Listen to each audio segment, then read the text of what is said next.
I sat at the large wooden desk in my home office with grim determination.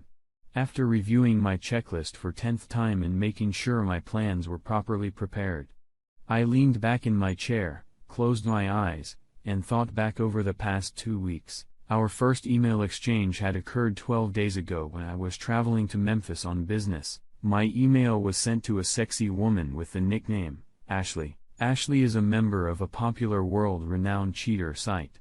I was drawn to Ashley's profile. Her profile headline reads "Sweet and Married Wants to Explore." I am a 48-year-old married woman. I've spent over half my life being a loving wife and mother dedicated to my family, friends, and community. Now I selfishly want to explore sex with men other than my husband. I am incredibly discreet and will only date men who will play by my rules. If you're interested, take a chance and introduce yourself. With great interest, I wrote, "Hi.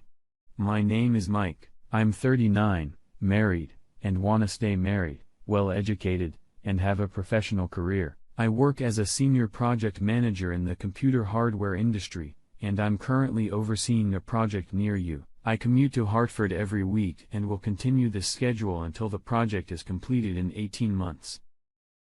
Physically, I am 61, 190 pounds with a trim and athletic build. I have short black hair and dark eyes. I am told I am a handsome man sexually. I tend to be dominant and like to take control. I am not looking for love. I get that at home. Instead, I am looking for rough physical and uninhibited sex. Like you, I am 100% discreet. I can meet in public at a location away from your hometown. This will give us the privacy you need and we can get to know each other in a safe environment. Further, assuming we decide that we are a good match and want to begin a close friendship, I will stay at a hotel when I am in town and invite you to my room. I would love the opportunity to get to know you via email and look forward to meeting you." After sending the email, I checked a few other profiles, but found no one more interesting than Ashley. After a short visit to the nearly empty hotel bar, I went to bed and fell soundly asleep. The next day was busy.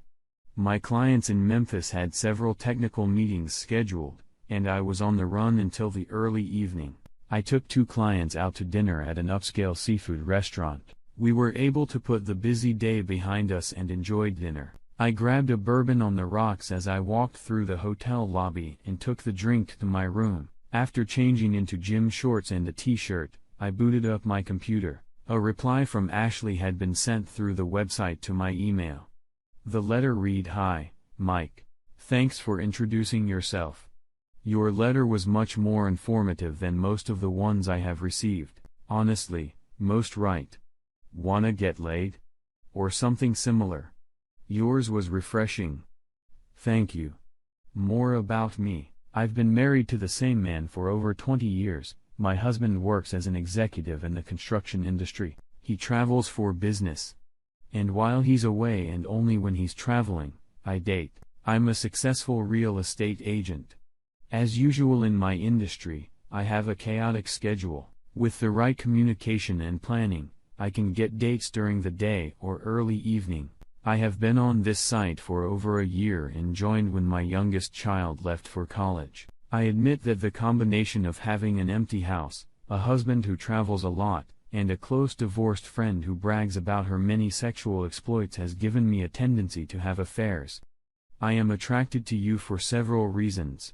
I only date married men. I adhere to the political term, mutual assured structure. I am also glad you are from out of town and have a hotel room. 3 of my past friends were local.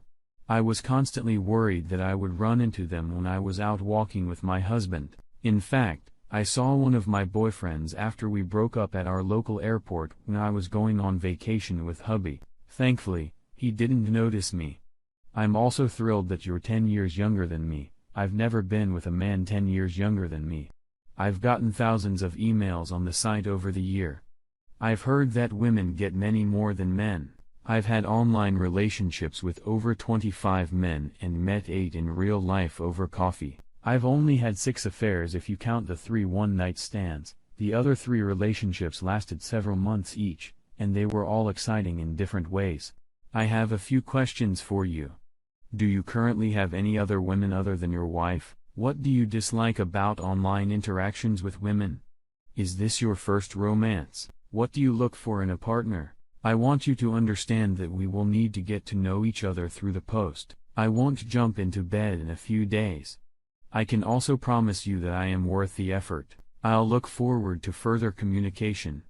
I didn't want to seem pushy, so after reading Ashley's email, I turned off my computer and headed to the hotel gym. I ran on the treadmill for 30 minutes, lifted dumbbells, and did pull-ups afterward before heading back to my room and getting into bed. The next morning at 6 o'clock, I arrived at the Memphis airport and flew home. I stopped by the office for a couple hours to take care of some urgent business. As we planned, I met my wife Bonnie at a local bistro along with longtime friend Kelly and her sex buddy of the week. Dinner and drinks were great. The company was barely tolerable. I didn't like Kelly. She was a slut who hated men. As we left the restaurant parking lot, Bonnie knelt in the front seat, leaned over the console and unzipped my pants. The ride home took a little over 30 minutes, and Bonnie spent the entire time slowly bobbing her head in my lap. Saturday, I woke up early and with a pot of coffee headed to my home office to finish up all the end-of-the-week paperwork. I knew Bonnie would be in bed for the next few hours, so I felt safe opening my email and replying to Ashley. Good morning, Ashley. I apologize for the delay in replying. I flew home yesterday morning, spent the afternoon at the office and had a date with my wife in the evening. Since we are both very cautious, can we agree that we won't be upset if responses are delayed? I would hope so. To your questions, I am currently not affiliated with anyone. I've overseen 6 small projects in the last 3 months. I haven't spent much time in any city, and as a result, I haven't sought out a friend with benefits. Our group has fully completed 4 projects, and I was assigned the newest one in Hartford. The Hartford project is very extensive and requires constant on-site supervision. I will be visiting you often. In the evenings, I will have the opportunity to host a guest at the hotel on a regular basis. I started dating 7 years ago and have had a total of 16 bears. 5 of them were one-night stands, 8 lasted a few months, and 3 went on discreetly for a year or more. What do I like the least? Liars. I've gotten into the habit of being forthright and honest. If I don't want to answer a question, I'll let you know. I won't lie. All the one-night stands included incredible sex with women seeking permanent friendship. But, alas, they all disappeared after the first date. My husband has been away all day and will be home soon, so I'm going to make a deal with you. I'm sending an anonymous, faceless picture so you can get a good look my hot, old lady body. I hope you like it. The photo was very sexy and showed Ashley from the neck down. She was wearing a wet white t-shirt, similar to what girls wear to wet t-shirt competitions on spring break. The thin, almost transparent shirt clung to her hard nipples and firm round tits. The shirt ended just above her flat stomach. Ashley's lower half of her body was covered by a tiny black thong. She looked amazing. As usual, Monday morning was busy with updates and planning meetings. I had to get everything done by the end of the day. The next morning I was leaving town. After lunch, I closed my office door and replied to Ashley. Wow. You are a very attractive woman. It's hot, it's freaking hot. I'm flying to Hartford tomorrow, and I should be satisfied knowing you're close and continuing your correspondence. That will be enough for today. In my first letter, I gave my general description. I am also happy to report that I exercise daily. I run 20 miles a week and lift weights every other day. I am toned and have some definition in my arms, shoulders, and chest. I'm sorry this letter is so short. Work is intense today, and I need to get to my next appointment. I've attached some pictures. 4 of the photos were very provocative. The first was from the neck down, emphasizing a gym-tightened body in sweat-wet shorts and a t-shirt. The next picture was about the same pose, but naked with an erection. The third picture showed a long thick erect penis between the lips of a very sexy African-American woman. The last picture showed the same woman with her lip pressed against her flat groin. I added the PS to my letter and wrote, I too think sex in black and white is erotic. Because of my travel schedule and problems with finalizing the project, my day was filled. The next 2 days, I worked late. On those days, I didn't open my email. When I did, I found 2 emails from Ashley. She wrote to me on Monday night, "Your letters are making me horny. I really slept well, just like your pictures of you with that sexy black woman." I kept one trophy picture of each of my novels. They're anonymous, but I think they're so damn hot. I stashed them in a subdirectory on my work computer and sometimes look at them and masturbate when I need to come. I've attached each of the trophies. I hope they make you horny and hot for me. Attached to the letter were 6 pictures. In each one, Ashley was on all fours with another man sitting behind her. On Wednesday morning, Ashley wrote again, "My mind is clouded with lust as I have been waiting for your next letter. I am going crazy knowing you are in the Hartford area. I was wondering what hotel you stay at when you come here on business. Yesterday, my company signed contracts for 3 new listings. I visited each of them to familiarize myself with the homes. As I walked through each house, I imagined that you were a potential client. I used my fingers in every bathroom in the house and touched myself thinking about having sex with you. Tell me, what do you hope our first date will be like? I took 3 very dirty pictures for you. The pictures were amazing. My guess is that Ashley set her phone camera on in the bedroom and pointed it at the bed. I was going to meet 3 coworkers at the hotel bar for a late-night drink. Before I left, I took a picture of my computer screen with the 3rd picture of Ashley on the screen. I wrote, I can't wait to see you. I'll write a much longer letter later." After a quick drink with my team, I went back to my room. I texted Ashley. "I'm staying at the Marriott Hotel near the convention center in downtown. The hotel is fairly new and has 2 good restaurants and 2 bars. The parking lot is great.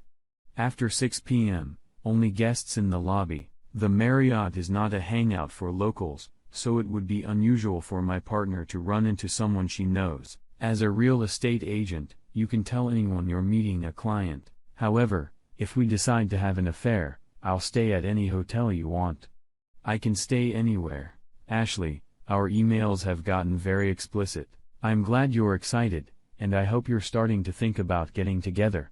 You asked about our first date. Let me tell you about it.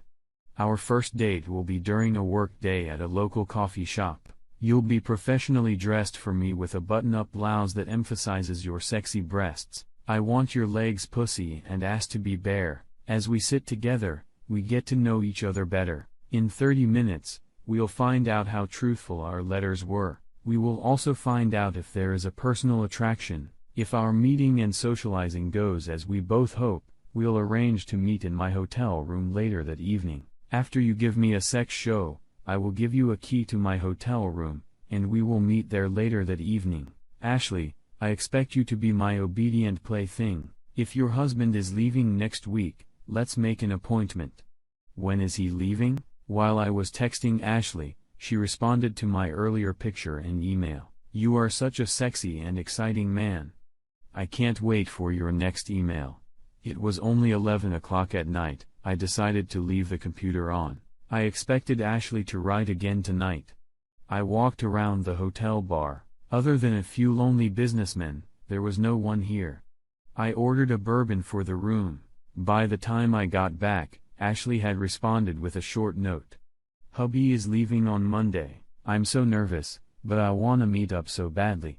Can we meet Monday at 9 in the morning? Let's meet at the Starbucks in Wethersfield. It's on Silas Dean Highway near Marshall's house. I'll get dressed like you told me to. It's gonna be a great show, I promise. I can't wait till Monday night. I'll let you use my body." Wow. You're driving me crazy. I flew home on Friday, and we had a normal weekend. Friday, we had dinner at a restaurant, and when we got home, we had sex. On Saturday, Bonnie and I joined another couple for a round of golf, followed by drinks and dinner. After another round of sex on Sunday morning, we headed to church and the gym. Sunday afternoon was beautiful. I grabbed a book and read for a couple hours. It was a peaceful day. It was 8:10 Monday morning when I heard Bonnie close the bathroom door. The noise pulled me away from my thoughts of the previous 2 weeks. I got up from the table and walked to the kitchen. Filling a mug of coffee, I sat down at the kitchen table. I heard the clack of Bonnie's heels as she came down the carpeted stairs and walked down the tiled hallway toward the kitchen. Bonnie was in her morning pre-coffee stupor and walked right up to the coffee pot. I watched quietly as she poured a cup and stirred in a teaspoon of sugar. She took a satisfied sip, turned around, saw me, and shrieked. "Christ!" she shrieked. "You scared the hell out of me. I thought you'd gone to the airport." I took a slow deep sip from my mug before answering. The trip was cancelled. Bonnie and I had been married for 23 years, and in that time, I'd learned to read her like a book. She tried to look nonchalant, calm, and collected, but in fact, she was in a panic. She walked carelessly over to the bookshelf at the end of the kitchen table. Every night for the past 15 years, Bonnie had charged her laptop and phone and put them on the bookshelf before she went to bed.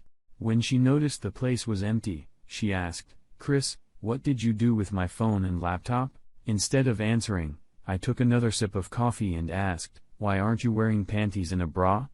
"What? What the hell are you talking about?" "I'm talking about the fact that you're not wearing any underwear. Why are you naked under your blouse and skirt?" Bonnie's face began to blush as she replied, "Don't be a pervert. I'm wearing underwear." She began to slowly back out of the kitchen. Before she took 2 steps, I asked, "Why are you lying to me? How dare you accuse me of lying? What's gotten into you?" "I'm not embarrassed. Bonnie, I see you're not wearing a bra. I've also seen you wear a skirt without panties 100 times. When you do, you lose sexiness just like you did this morning. I know you're not wearing panties." When she didn't respond, I said, "Just pull up your skirt and prove me wrong." Our staring contest continued. I got up from the table and headed in her direction. "Stop!" Bonnie shouted. "Bonnie!" I interrupted. "One of us is going to pull up your skirt. You can do it right now, or I'll do it. You have 2 seconds." "All right." I admitted. "I'm not wearing any underwear. It's just like you said, tonight, I wanted to feel sexy. I wanted to have a naughty secret. What's wrong with that?" "There's nothing wrong with trying to feel sexy. It makes me horny." Bonnie smiled after a few moments. I finished. "But that doesn't explain why you lied to me." "I'm wondering how often you lie." "I'm not lying to you, Chris. You caught me off guard, and I was embarrassed." Bonnie thought the conversation was over, so she pointed to the bookshelf and asked again, "What did you do with my phone and laptop?"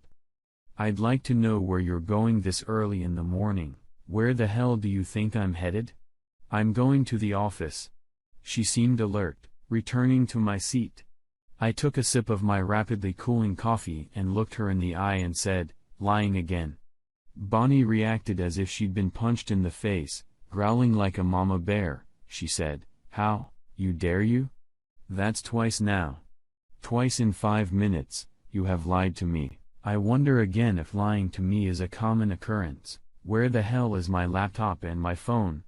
I wanna get away from you before I say something I'll regret later. When I didn't answer, Bonnie screamed, "Where are my devices? I want them now. They're locked in my safe." I pointed to the front door and told her, "Feel free to leave. But the electronics stay here." I think the best word to describe. She had been transported to a new world where nothing made sense. She visibly calmed down. She walked over to the kitchen table and sat down across from me. Taking a deep breath, she asked, "Darling, could you please explain to me how?" After we kissed in the evening and said, "I love you," before we went to bed and we have this shit show in the morning. After thinking for a few seconds, I nodded slowly and said, "I lied." "You lied? Good. Did you lie about, honey?" Looking Bonnie in the eye, I told her I lied about loving you. I was surprised that Bonnie was able to control her emotions. A few moments passed before she asked, "Don't you love me anymore?" I admitted. I'm not sure that 2 decades of love can ever be completely broken, but it's close. Honey, I'm too confused to make sense of this conversation. You need to explain it to me in a way that I can understand. I'd be happy to do that if you do me a favor. I'll do anything, my love. You know you would, Bonnie replied. For the rest of this discussion, I don't want you to call me darling, sweetheart, favorite, or any other affectionate word. In fact, I don't want you to call me Chris. Bonnie actually grinned. She said, "It's okay, what should I call you?" I pretended to ponder her question. After a moment, I said, "Call me Mike." I watched Bonnie carefully.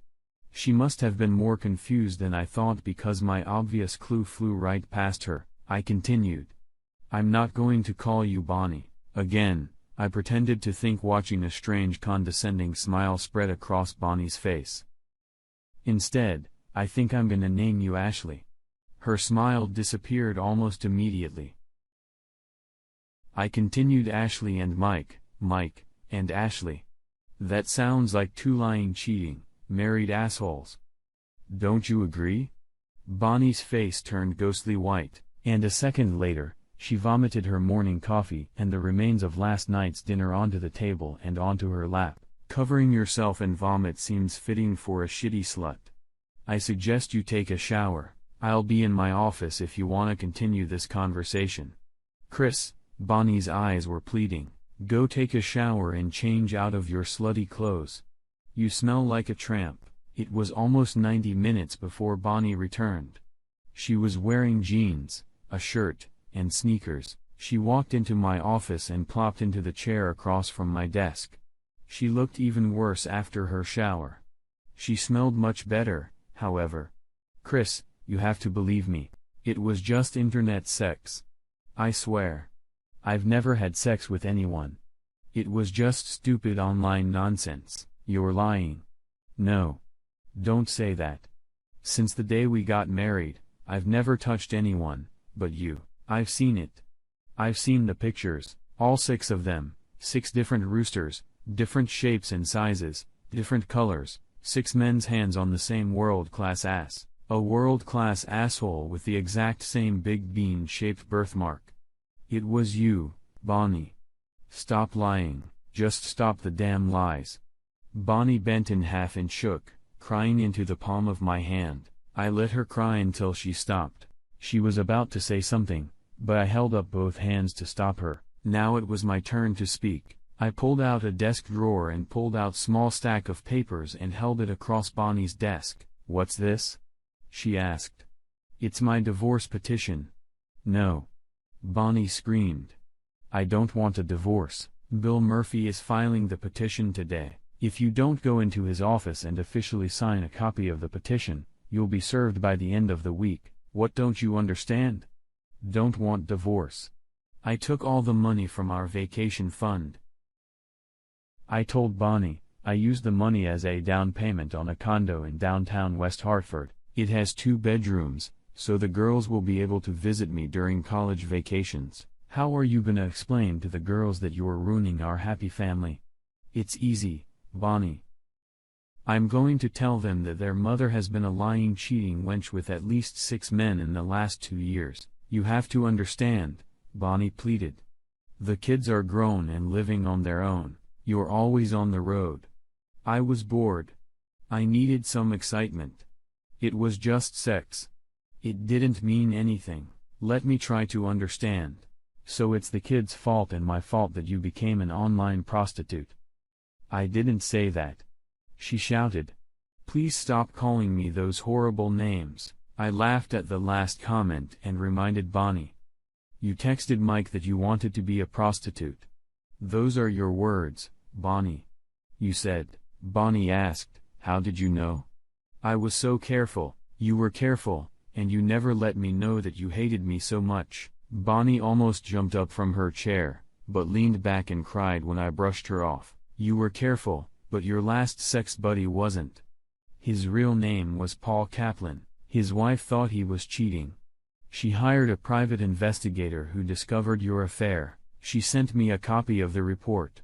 It included 3 videotapes of your last 3 dates. Bonnie continued to sob quietly.